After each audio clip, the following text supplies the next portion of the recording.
উপস্থিতি আপনারা দেখছেন গত মঙ্গলবার সকালবেলা চট্টগ্রাম সরকারি সিটি কলেজে জুলাই বিপ্লবের গ্রাফিতি ছাত্রদল মুছে দেওয়ার প্রতিবাদে ছাত্র শিবির প্রতিবাদ করলে ছাত্র দলের সন্ত্রাসীরা ছাত্র শিবির সহ কলেজের শিক্ষার্থীদের উপর ন্যাক্কারজনক হামলা করে।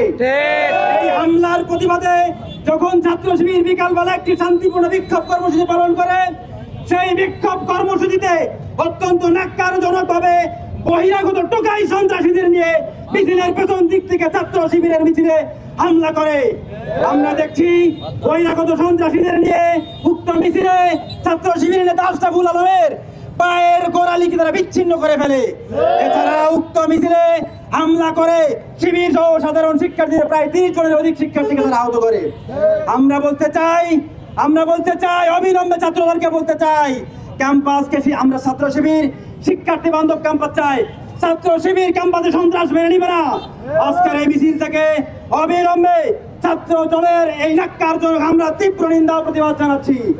অবিলম্বে তারেক রহমানকে বলতে চাই, আপনার পালিত সন্ত্রাসীদের নিয়ন্ত্রণ করুন। আপনার পালিত সন্ত্রাসীদের যদি নিয়ন্ত্রণ করতে না পারেন, ছাত্র জনতা যদি মাঠে নেমে আসে, ছাত্র দল পালানোর জায়গা পাবে না, দল পালানোর জায়গা পাবে না। আওয়ামী লীগকে তাড়াতে 36 দিন লাগছে, আপনাদেরকে তাড়াতে 34 ঘন্টাও লাগবে না।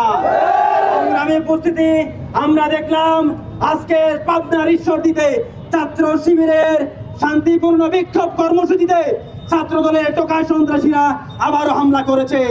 আমরা দেখছি গত কিছুদিন আগে কুড়িগ্রাম, নরসিংদী, শেরপুর সহ বাংলাদেশের অনেক ক্যাম্পাসে ছাত্রদল সহিংসতার পরিচয় দিচ্ছে। তারা পা বাড়িয়ে ছাত্র জনতার সাথে সংঘর্ষে যাচ্ছে। তারা প্রত্যেকটা ক্যাম্পাসে সহিংসতায় জড়িয়ে পড়ছে। আমরা ছাত্রদলকে বলতে চাই, আপনারা সহিংসতার রাজনীতি পরিহার করুন, সহিংসতার রাজনীতি পরিহার করুন, নাহলে এর পরিণতি ভালো হবে না। আমরা দেখছি গত 25 সালের ডিসেম্বর মাসে তেজগাঁও কলেজের মেধাবী শিক্ষার্থী সাকিবুল হাসান রানাকে ছাত্র দলের 2 গ্রুপের সংঘর্ষে তাকে হত্যা করা হয়।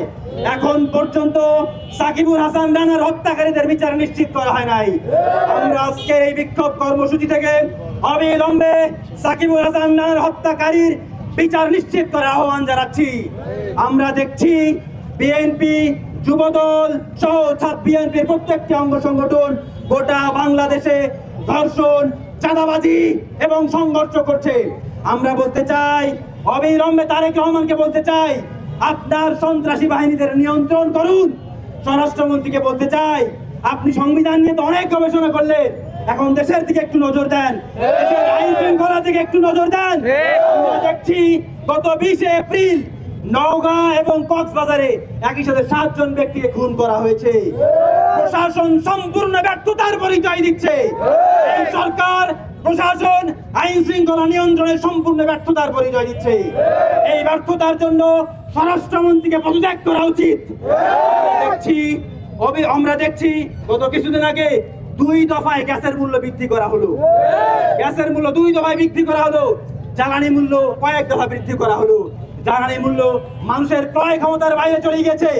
একদিকে তারা বলছে জ্বালানি তেলের কোনো অভাব নেই, কোনো সংকট নেই, অন্যদিকে পাম্পের দিকে গিয়ে দেখি মাইলের পর মাইল সিরিয়াল ধরা। আমরা বলতে চাই, অবিলম্বে জনবান্ধব কাজ করুন, জনগণের বিরুদ্ধে যাবেন না। আমরা দেখছি গত 1 মাসে সরকারের বিরুদ্ধে লেখার কারণে প্রায় 5 জন ভাইকে গ্রেফতার করা হয়েছে।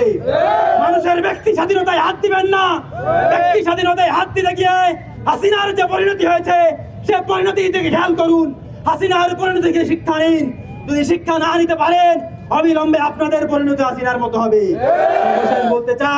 সর্বশেষ বলতে চাই তারেক রহমানকে বলতে চাই, আপনি তো সংসদে কোনো কথা বলতেছেন না। সংসদে কথা বলেন, আপনার পক্ষ নিয়ে স্বরাষ্ট্রমন্ত্রী কথা বলে, আপনারা চুপ থাকেন। এখন একটু দেশের দিকে নজর দেন, দেশের মানুষের দিকে একটু নজর দেন। দেশের মানুষ কি চায় আমরা স্পষ্ট খেয়াল করছি। বাংলাদেশের বর্তমান আইন শৃঙ্খলা চরম অবনতি খেয়াল করা হচ্ছে। আইন শৃঙ্খলার চরম অবনতি আমরা খেয়াল করছি। সরকার সম্পূর্ণ আইন শৃঙ্খলা বাহিনী নিয়ন্ত্রণ করে। সংগ্রামী সাথী ও বন্ধুগণ, যে দলের ছাত্র দলের সেক্রেটারি সাধারণ সম্পাদক নাসির বলেছিল আওয়ামী লীগের ফ্যাসিজমের কারণে আমরা 17 বছর কমিটি দিতে পারিনি। যে দল ফ্যাসিজমের সময় 100 জনের মিছিল করতে পারে না, তারা আজকে 3000 নিয়ে মিছিল দেয়, বোঝা যায় তারাই গুপ্ত। সংগ্রামী সাথী ও বন্ধুগণ, আমরা দেখেছি নির্বাচনের আগে যখন বেগম খালেদা জিয়া আপোষের নেত্রী অসুস্থ অবস্থায় মৃত্যুসজ্জায় ছিল, তখন লন্ডন মুস্তেকা বলেছিল আমার হাতে দেশে দেওয়ার সুযোগ নেই। যারা 17 বছর গুপ্ত থেকে এখন আপনারা সুপ্ত হয়েছেন, আমরা দীপ্তহীন কণ্ঠে বক্তায় বক্তায় বলতে চাই 17 বছর ছাত্র শিবিরকে দমিয়ে রাখা যায়নি। প্রিয় ছাত্র জনতা, আপনারা দেখেছেন ছাত্র দলের কৈশোরকাল শুরু হয় 40 বছরের পর, তাদের যৌবনকাল শুরু হয় 50 বছরের পর। না হলে প্রত্যেকটা বিশ্ববিদ্যালয়, প্রত্যেকটা কলেজে চাচাদের আর ছাত্র সমাজ দেখতে চায় না। প্রিয় ছাত্র সমাজ, 17 ফেব্রুয়ারি থেকে 17 এপ্রিল 2 মাসে ছাত্র দল যুব দল দ্বারা 31 জন খুন হয়েছে। তাই যুব দল, ছাত্র দল, বিএনপি দ্বারা 154টি সারা বাংলাদেশে ঘটনা করেছে। তারা আজকে সংসদের তেলের তৈলাক্ত বহন করে বাংলাদেশের প্রত্যেকটা জায়গায় জ্বালানি সংকটে মানুষ ভুগতেছে। ছাত্র সমাজ, সবাইকে আহ্বান জানাচ্ছি, আগামী দিনে যদি ছাত্রলীগের শ্রেণী রূপ ছাত্র দল গ্রহণ করার চেষ্টা করে, রাজপথে তাদেরকে প্রতিবাদ করা হবে। একটি বৈষম্যহীন বাংলাদেশ গড়ার স্বপ্নে বিভোর সেই সময়ে ক্যাম্পাসগুলোতে ছাত্রলীগের মতোই তারা আধিপত্য বিস্তার করতে চায়। ছাত্র দলের পরিচয়ে যারা শিক্ষার্থীদের প্রতি আঘাত হানতে চায়, তাদের জানা উচিত বর্তমান সমাজের ছাত্র জনতা তাদের বরখাস্ত করবে না।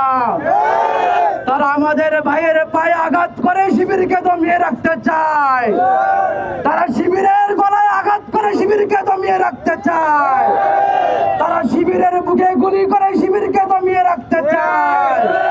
সেই সমস্ত টোকাই ছাত্র দলকে বলতে চাই, ছাত্র শিবিরের গলা আঘাত করে ছাত্র শিবিরকে দমিয়ে রাখা যায় না। ছাত্র শিবিরকে ফাঁসির মঞ্চে দিয়ে ছাত্র শিবিরকে দমিয়ে রাখা যায় না। ছাত্র শিবিরের পায়ে আঘাত করে ছাত্র শিবিরকে দমিয়ে রাখা যায় না। তোমাদের বাবারা ছাত্র শিবিরকে দমিয়ে রাখার চেষ্টা করেছিল, কিন্তু তাদেরকে ভারতে পালিয়ে যেতে হয়েছে। তোমরাও যদি ছাত্র শিবিরকে দমানোর চেষ্টা করো, তাহলে ভারত কেন দেশ ছাড়ার কোনো সুযোগ পাবা না। স্বরাষ্ট্রমন্ত্রীকে হুঁশিয়ার করে দিতে চাই, যদি এই সশস্ত্র বাহিনীদেরকে প্রকাশ্যে এনে শাস্তি দেওয়া না হয়, তাদের কঠিন জবাব রাজপথে দেওয়া হবে। যদি সন্ত্রাসীদেরকে বিচারের আওতায় আনা না হয়, তাহলে এই বিচার ছাত্র শিবির রাজপথেই করবে ইনশাআল্লাহ। ছাত্র শিবির যদি একবার হাত চালানো শুরু করে, এই দেশে কোনো সন্ত্রাসবাদ টিকে থাকতে পারবে না। ছাত্র শিবির যদি একবার রাজপথে নামা শুরু করে, বিএনপির সন্ত্রাস, চাঁদাবাজ, যুবদলের সন্ত্রাসদের ঠিকানা বাংলাদেশে হবে না। আমরা দেখছি রংপুর শহর দিনে দুপুরে এই সব যুবদল তাদের সন্ত্রাসী কার্যক্রমগুলো পরিচালনা করছে। রংপুর থেকে যে আবু সাইদের রক্তে রঞ্জিত রাজপথ হওয়ার কারণে এই জুলাই অভ্যুত্থান সফল হয়েছে। সেই রংপুর থেকে বলতে চাই, তারা রংপুরে টেন্ডারবাজ, চাঁদাবাজ, সন্ত্রাসীবাদ কার্যক্রম চালাচ্ছেন, তাদেরকে অচিরেই প্রতিহত করা হবে। প্রিয় ছাত্র সমাজ, আপনাদেরকে বলতে চাই যে রংপুর শহর থেকে জুলাই অভ্যুত্থানের বিজয়ের মিছিল আমরা করেছি, সেই রংপুরেই কোনো সন্ত্রাসবাদের জায়গা হবে না ইনশাআল্লাহ।